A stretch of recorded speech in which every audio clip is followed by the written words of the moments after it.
Hi, welcome to Throwback Thursday with Mark from Go Fast Hobbies. Today we're going to talk about Scale Nitro Sprint Cars from the mid to late 80s into the 90s. And if you're kind of like me, you paid attention on eBay, you may have seen that these cars go for kind of crazy money. I've seen some of them go for upwards of $3,000 on there in the last 4 or 5 months. And I've seen a lot of posts on Facebook and some of the newer dirt oval groups, people asking about information about these. There's really not much information out there about them. So we'll kind of start with the Moody car, the granddaddy of them all. These cars were made up in Chicago, Illinois. Roy Moody, Greg Zielinski helped with the original manufacturing of them. All the cars that were made up there, the original cars, were numbered. I'll pull the hood off here so you guys can see. The tubs were marked. You can see that one is 147. There were some tubs, as you know, the tubs were damaged. They were replaced. They were not numbered. Also, there were some cars that were manufactured later on in Ohio by Bob Rexro, and those cars were not numbered as well. So there are some cars floating around that don't have numbers. So hopefully that kind of answers the question of that, because people say, well, they're not really a real Moody, or they've heard that. But if the car looks like this, has all the functional parts of the rear end, the steering blocks, the axle, that's how the original Moody's came. Obviously, this car does not have you can see in the photos, it does not have the rear disc brake that came on the car originally. This car was ran later on, and it was adapted to have a brake right on the clutch bell here, which is kind of unique to it. That's how the car was ran. This car was ran up until the very early 90s at Monier Raceway, and then it sat in a barn until I ended up restoring it here a few years back. It has more of a modern wing on it that's close to the same size as what they would have ran back then.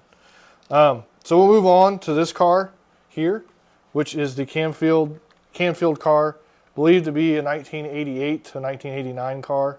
I'll pull the hood off here. You can really see the inner workings of it. I get the pins off of it. Maybe not. Might not let me show you guys. This car, I actually raced this car there probably about 5 years ago. Get the hood off here. Obviously, you can see more with this car. Full tubular frame, was welded up on a jig. He didn't make very many of these cars. I don't really know a number he made, probably around 20. Obviously, the cars that were made later on were more of a thin wall tubing. This is 1/4 inch tubing, chrome moly tubing. You look at the bottom, you can really see a lot without the tub. The rear end, the drivetrain assembly like a real sprint car. The clutch, the engine's obviously mounted in the front where it would be mounted in a real sprint car. The brake on this one's similar to the Moody car. Can't really see it because the air cleaner, but it runs off the clutch bell as well. So I can say from racing this car, it's probably the closest you're going to get to racing a sprint car without actually being in a sprint car. They act like a real sprint car. The setup for one of these is like a real sprint car. You have stagger with the rear tires, has a live rear axle. Just like a sprint car. So we'll move on to this one. Obviously, this is the newest one of the fleet. You can tell that by looking at it. It's a Bob Rexro car. It was never ran. It's brand new. It's set like this for probably close to 25 years now, I would say. Pretty unique piece. The rear end's a little bit different than the two there.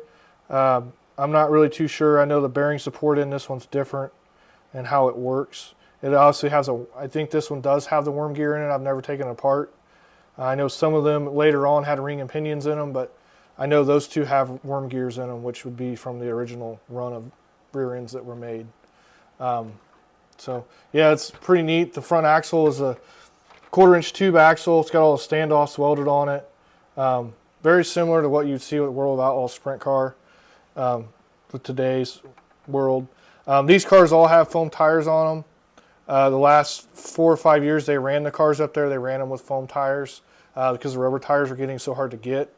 But yeah, it's a brief history on them. If you'd like to see more with them in depth, I can do that if there's people want to see that. So you can put that in the comments. But I want to thank you for tuning in for Throwback Thursday. Look forward to seeing you next week. Thanks. Bye.